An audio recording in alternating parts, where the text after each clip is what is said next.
Hello everyone, I am Hanumat Singh Lodhi and welcome to my YouTube channel. दोस्तों, बहुत सारे law student पूछ रहे हैं कि सर मुझे लॉ में एडमिशन लिए 1 साल हो गया, मैं सेकंड ईयर में हूँ या मैं थर्ड ईयर में हूँ और अब जुडिशरी की तैयारी करना चाहता हूँ। तो क्या मैं लॉ के साथ जुडिशरी की तैयारी करूँ और क्या मैं किसी जो कोचिंग इंस्टीट्यूट हैं अपने अपने शहर में, क्या कोचिंग इंस्टीट्यूट को ज्वाइन कर लूँ? तो इन सभी क्वेश्चनों को लेके आज हम डिस्कस करने वाले हैं और आपको बताएंगे कि क्या वास्तव में आपको किसी कोचिंग को ज्वाइन करना चाहिए या फिर नहीं।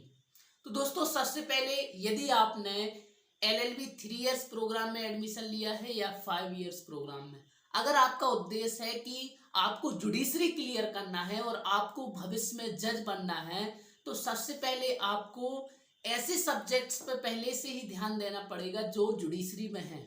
आप ऐसे सब्जेक्ट देख लें सबसे पहले कि कौन से ऐसे सब्जेक्ट हैं जो आपके स्टेट में, जिस स्टेट के जुडिशरी एग्जाम आप देना चाहते हैं उस स्टेट के एग्जाम में कौन से ऐसे सब्जेक्ट हैं जो कॉमन हैं। आपको लॉ में भी वही सब्जेक्ट पढ़ना है और वही सब्जेक्ट आपकी जुडिशरी में है, तो आप उन सब्जेक्ट पर ज़्यादा फोकस करें, उन सब्जेक्टों पर ज़्यादा मेहनत करें। उसके बाद यदि हम कोचिंग की बात करते हैं, तो मेरा जो पर्सनल व्यू है वो यह है कि जब तक आप लॉ कंप्लीट नहीं कर लेते हैं आपको कोचिंग नहीं करना चाहिए। लेकिन उसके पहले प्रश्न एक और यह है कि डिपेंड करता है कि आप किस कॉलेज से लॉ कर रहे हैं, किस यूनिवर्सिटी से। कई ऐसी प्राइवेट कॉलेज हैं या फिर ऐसी कई कॉलेजेस हैं जहाँ पे आप लॉ में एडमिशन ले लेते हैं लेकिन आपको वहाँ पे जाना कंपलसरी नहीं है, सिर्फ आपको वहाँ एग्जाम देने जाना है, तो आप कोचिंग ज्वाइन कर सकते हैं।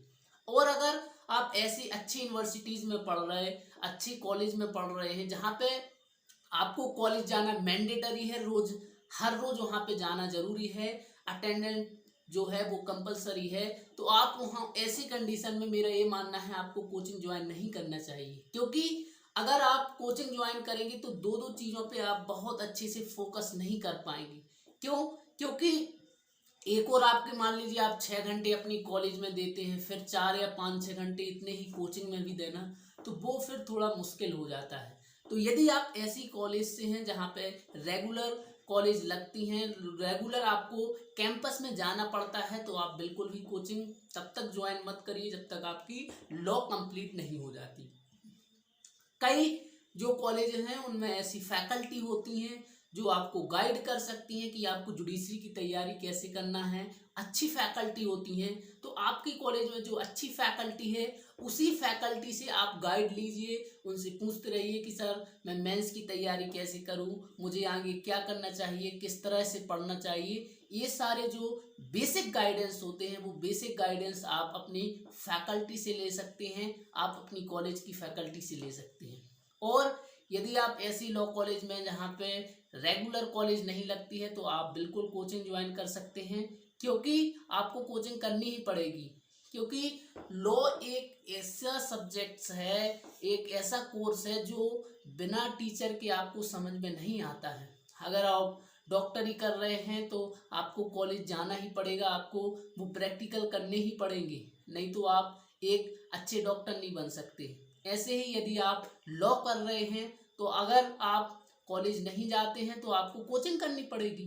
और कोचिंग में क्या होता है कि जो कॉन्स्टिट्यूशन आप यहाँ कॉलेज में 1 साल पढ़ते हैं, जैसे फर्स्ट सेम में आपने मान लो कॉन्स्टिट्यूशनल लॉ फर्स्ट पढ़ लिया, फिर अगले सेमेस्टर में आपने कॉन्स्टिट्यूशनल सेकंड पढ़ा, तो कोचिंग इंस्टीट्यूट में आप देखिए कि जो कॉन्स्टिट्यूशन आप 1 साल में पढ़ते हैं वो वहाँ आपको 1 महीने में पढ़ा देंगे, ख़त्म कर देंगे। क्यों? क्योंकि वहाँ पे आपको वहाँ उनको जल्दी से सिलेबस ख़त्म करना है, उनका टारगेट रहता है कि आपको 6 महीने में सिलेबस ख़त्म कर देना, 1 साल में अलग अलग टारगेट रहते हैं। तो उनको ये नहीं रहता कि आपका बेसिक तैयार है या नहीं, वो आएंगे अपने हिसाब से पढ़ाएंगे और आपको उन्हीं के अकॉर्डिंग पढ़ना पड़ेगा। तो जब तक आपका बेसिक अच्छा नहीं होता, सबसे पहले अगर आप अपनी कॉलेज जहाँ, तो वहाँ पे आप अपना बेसिक बहुत अच्छा से कर लें। लाइक जो मेजर एक्ट हैं, कॉन्स्टिट्यूशनल लॉ हैं, आपका कॉन्ट्रैक्ट एक्ट है, आपके जितने भी क्रिमिनल लॉ के सब्जेक्ट हैं, आईपीसी, सीआरपीसी, एविडेंस एक्ट हैं, सीपीसी हैं, इन सबको आप अच्छे से पढ़ें पहले, क्योंकि ये मेजर एक्ट हैं। ये वो सब्जेक्ट नहीं है कि 1 या 2 महीने में आप इनको ख़त्म कर दें। इनको रेगुलरिटी चाहिए, 1-1 साल, 1.5-1.5 साल, 2-2 साल, तब कहीं जाके ये अपनी सब्जेक्ट जो हैं कवर हो पाते हैं और कंप्लीट हो पाते हैं। तो अगर आप सीधा सा फंडा है कि अगर आपके यहाँ कॉलेज लगती हैं, आप फैकल्टी है अच्छी, आप पढ़ो, उनसे पढ़ो, मेहनत करो खुद, उसके बाद आप कहीं जो आपकी लॉ कंप्लीट हो जाती है, आपको टाइम बहुत है, बहुत टाइम मिल जाता है, तो आप 1 आध साल फिर कंटिन्यू कोचिंग कर लीजिए। और कोचिंग बेसिकली मेरे लिए, मेरा हिसाब से ये है कि आपको मेंस की ज़्यादा ज़रूरत पड़ती है। मेंस में हमें सीखना होता है आंसर राइटिंग कैसे, जजमेंट राइटिंग कैसे लिखने, ऐसे राइटिंग, ये सारी चीज़ें आपको सीखना थोड़ी ज़रूरी होती हैं। तो इन सब को सीखने के लिए मैं ये नहीं बोल रहा हूँ कि कोचिंग ज़रूर नहीं है, लेकिन कोचिंग में आपको एक गाइडेंस मिल जाता है वहाँ पे मेंस के लिए बेसिक कि आपको लिखना कैसे है। वहाँ एक्सपर्ट होते हैं जो कई सालों से पढ़ाते आ रहे हैं, और कई व्यक्ति हैं जो उनकी कॉलेज से चुने जाते हैं स्टूडेंट, तो उनका आप गाइडेंस जरूर लें, इससे कोई प्रॉब्लम नहीं है।